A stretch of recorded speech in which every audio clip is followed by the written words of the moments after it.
Hi everyone, it's Jerry. I have an excellent game to share with you from the quarterfinals of the 2025 Freestyle Chess Grand Slam Tour Knockout.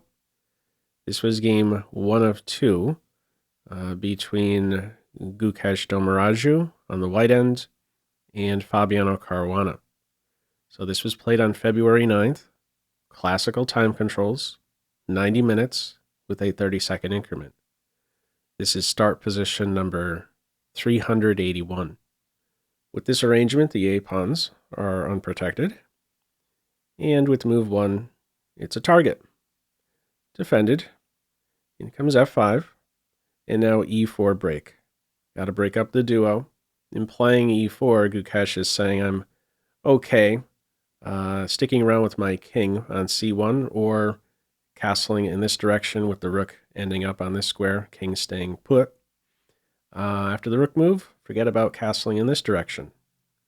At this point, the rook here, vulnerable development with tempo, falls all the way back, stays out of the way of any of the minors, and eventually white will gain a tempo back.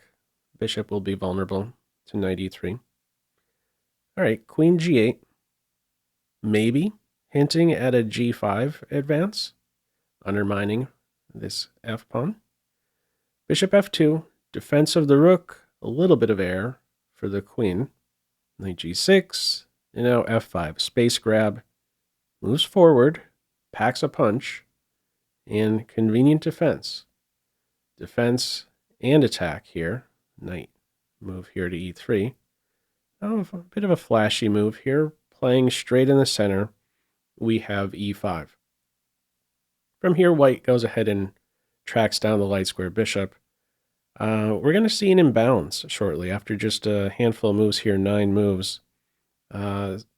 If no capture here of the bishop, instead, let's say, taking en passant, the bishop's going to recapture, and we're looking at much more balanced game, structurally and minor piece-wise. But with this one, we get that. Knight for bishop exchange, and here we are. 9 moves in, and there are multiple imbalances already. So this unopposed light square bishop for white. There's also a majority for white on the queen side. And there's a majority here for black in the center. So eventually the knight moves, get these guys going. That counts for something. Now there's another detail here. After white in this game gets rolling with a majority, there is a downside. If you want to advance that majority, f4 is now an outpost square for a knight. All right, from here, c6, room for the bishop. And now rook a1. It's an interesting decision. It's one of the top ideas in the computer's eyes.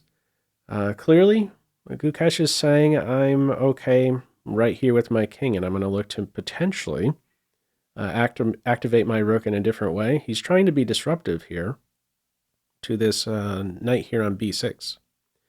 So a4, a5, the knight has to run away, maybe win a pawn. Interesting idea.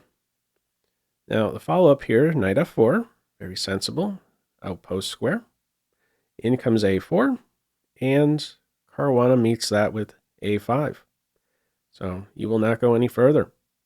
No space grab available for white on this wing over here. White's reply is knight c5. Now, if white went ahead and captured this pawn, Caruana can respond with rook a8. And now what do? Knight falls back. We end up exchanging on this square, trading a pawns after the smoke clears. An alternative here, trying to maintain this knight, would be terrible. For instance, b4. That would run into knight d5. Problem here, problem there. So if you do win this pawn, we're just going to end up trading pawns after this. The knight's going to go back. Rather than playing this way, he puts the knight here on c5. And this idea kind of opens up the following. Notice with this last move, there's a completely cleared, completely open third rank. So this rook lift is potentially in the air now. A lot of interesting options on that third rank. Follow-up, knight improvement, knight e4, and queen to f8. There was a threat here, landing a fork. Queen has that one covered. And the queen also has a nice forward move nearby. This b4 square is available. Now from here, Gukesh continues to advance his majority. He plays g5 here. Computer's also looking at the rook lift. It's looking at rook a3, possibly rook f3, both rooks working well together. This rook still not a contributor. All right, does not go with rook a3. It's b5, poison pawn. You run right into a fork. Bishop b6. We get a dark square bishop exchange in there. Pressing still with this majority. King c7. This is his little home here. Perfect shelter, I would say. Stable square out of any checks. From here, queen g1. Caruana's majority rolls. Capture on g7. And from here, queen b4 is played. That's top. Now, why not the simple recapture? You could play in this way. It's calling it around equals still, but a bit of a pesky piece to have to work around. It's taking away multiple squares from the majors. Caruana has an aggressive idea in mind. Queen b4 it is. White's reply is knight c5.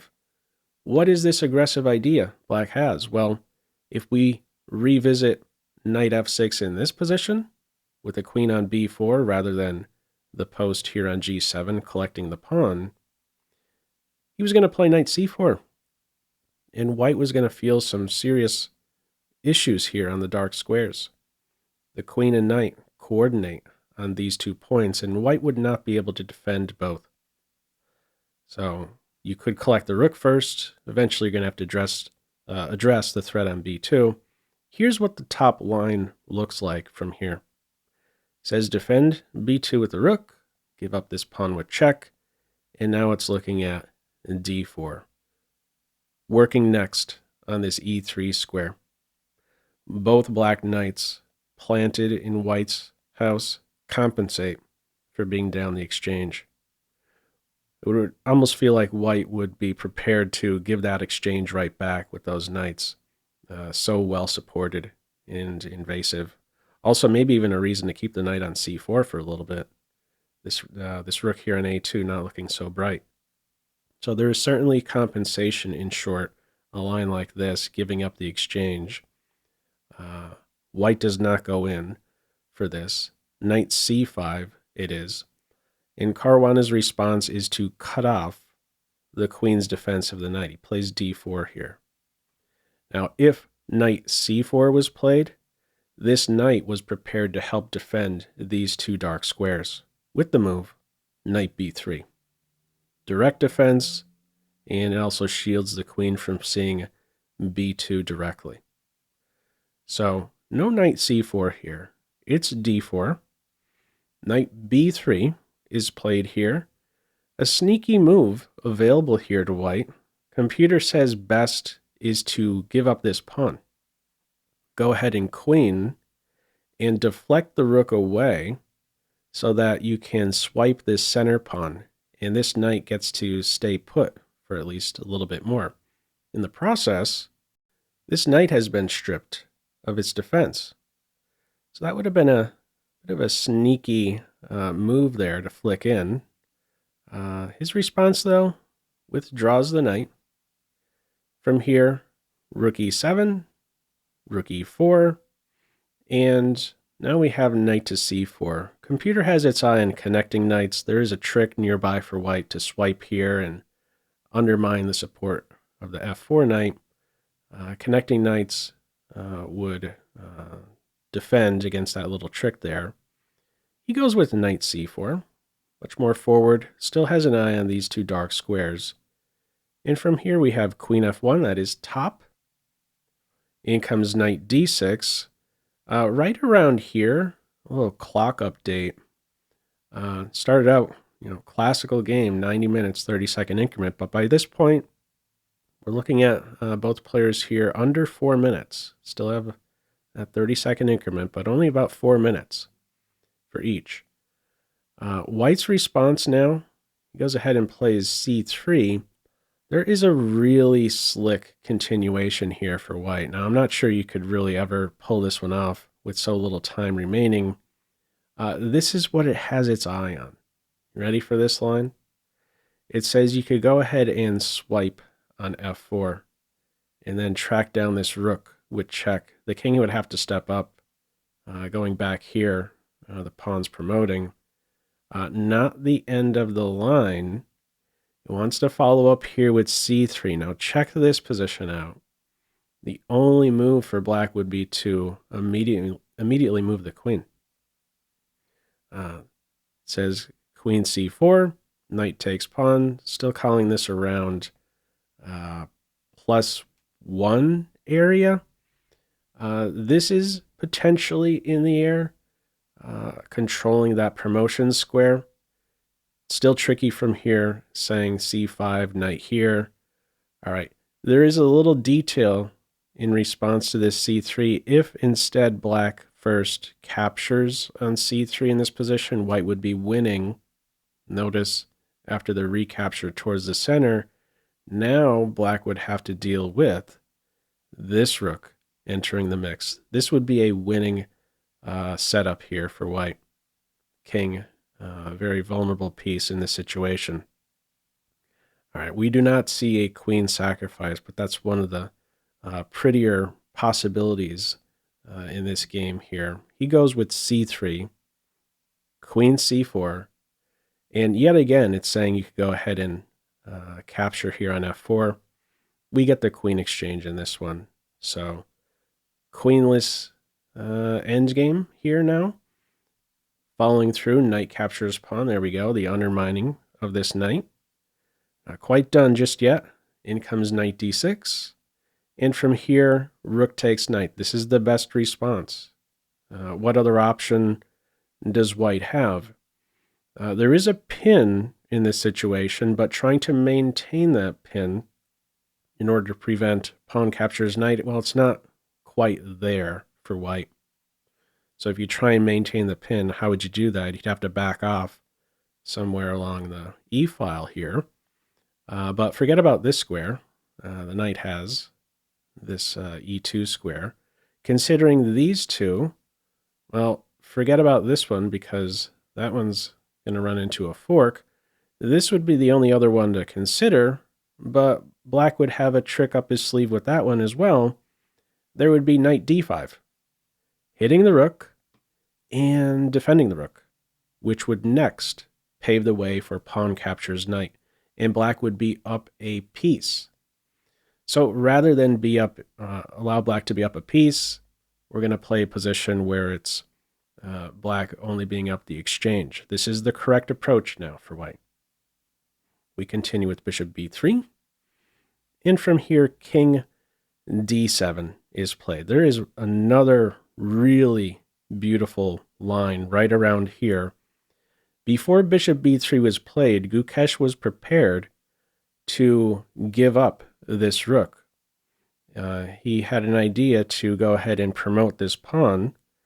How would this look? Well, again, in the game, king d7 was played, but if this rook went down here, the idea would not be to go into a pin and undo your last move. If white was playing in that way, that would be terrible. You could just round up this pawn.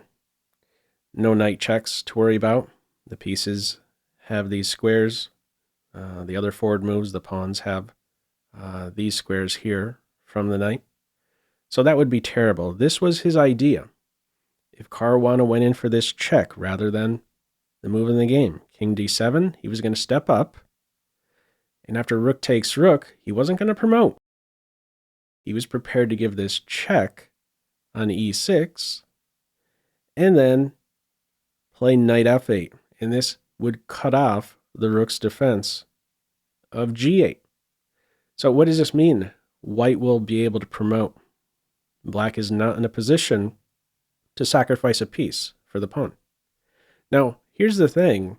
This isn't, in fact, the end of this line. It runs much deeper. It's a very pretty line where black could, in fact, have gone for this and continued in this position after the knight is cutting off the rook, could have continued here with f3. Now, top from here, it says go for this little maneuver, have the bishop in position to stop the pawn.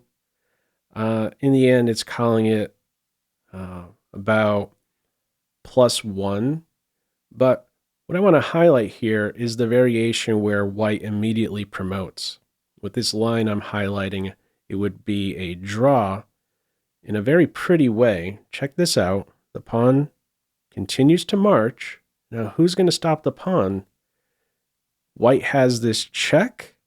You ready? It's a fork. And white could even follow up with another check, winning the rook here. But in the end, in this position here, there's no good follow-up check by the queen, at least. And it would be white, all of a sudden, who has to find a precise move in order to hold the draw. That precise move, one where you give up a bishop. It's saying here, bishop e6, a way to draw, sacrificing the bishop. If you don't take, the bishop will be there to stop the pawn. What's the idea? Well, after the king is on this square, the queen finally would have a check, and she is there just in the nick of time to land some perpetual at this stage. Black would have no better in this position than to bounce back and forth on these two squares. Going anywhere else would allow queen f6 check, and the pawn would be won.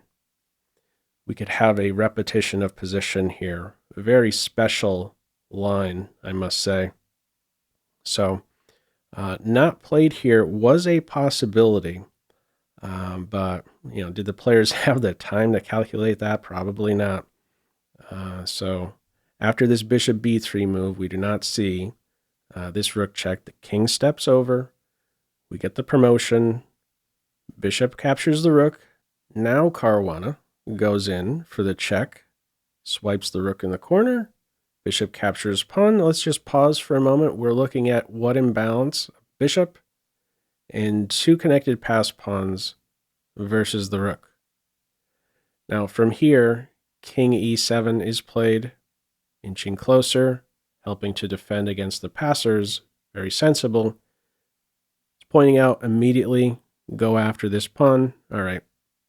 King e7 in this game.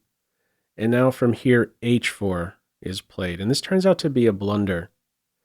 Now, best is the following move, bishop to d3. Now, the way I see bishop d3, my initial thought, you're doing a good job controlling the knight. An additional point here is that it controls f1. Why is this important?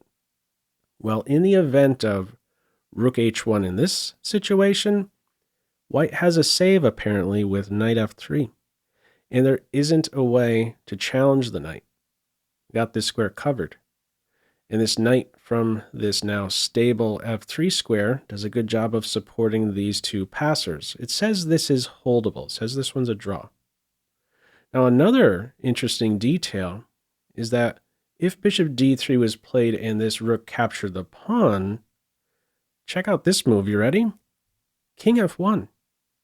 And now, how are you getting this rook out of this square? It says your best move here is to pitch this pawn. If you try something else, I'm just going to make a king move. This knight could go here, and how are you rescuing this rook exactly? I mean, it's nearly going to get trapped. b3, king b2. So it says best in this situation, give up this pawn, and in the end, at least the rook has some air to breathe. Active post there in f. All right, some really interesting endgame continuations with this game, I gotta say. In this one, it's h4. Turns out to be a blunder. Black will be there in time to disrupt the pawn, influence white's defense of the pawn. Knight f3, there we go, rook h3. Immediate challenge, knight e5, the ever tricky piece. You can't take the pawn. You'd be running right into a fork. Pawn runs. King stepping over to defend, not going to the back rank. That would run into a check, and you got to undo your last move, and then the pawn runs. So, steps up. King steps up, pressure on the knight, pawn runs, and from here we have knight to f5, just preventing the pawn from advancing. It says you could already go ahead and take the knight and allow this pawn to advance, and black could continue in a similar fashion as in the game. He simply steps over in this one. Knight f5 it is. Knight f7, light, light, light. There is a fork nearby. That one's cut out. No checks in this position. It's g7 from here. No time spent collecting the pawn. Caruana could already advance his pawn here. He goes with f2, discovered check. King e2. And after rook f3, Gukesh resigns. What are you supposed to do here? Promotion next for mate. So you get a queen. Black gets a queen, and that will be checkmate. It says best here, promote to a knight. Just take a knight or put your king on a save square. The final point here is that if you try to blockade, well, you're immediately challenged with a knight check, and next up we would have a check and a checkmate. So black is simply there first, escorting the passed pawn here on f2, and white simply resigns. So a very interesting game here between these two. Classical format. Anyhow, what are your thoughts on this one? Feel free, as usual, to leave any feedback to this video in the comment section below. I hope you enjoyed it and maybe took a thing or two away. That's all for now. Take care.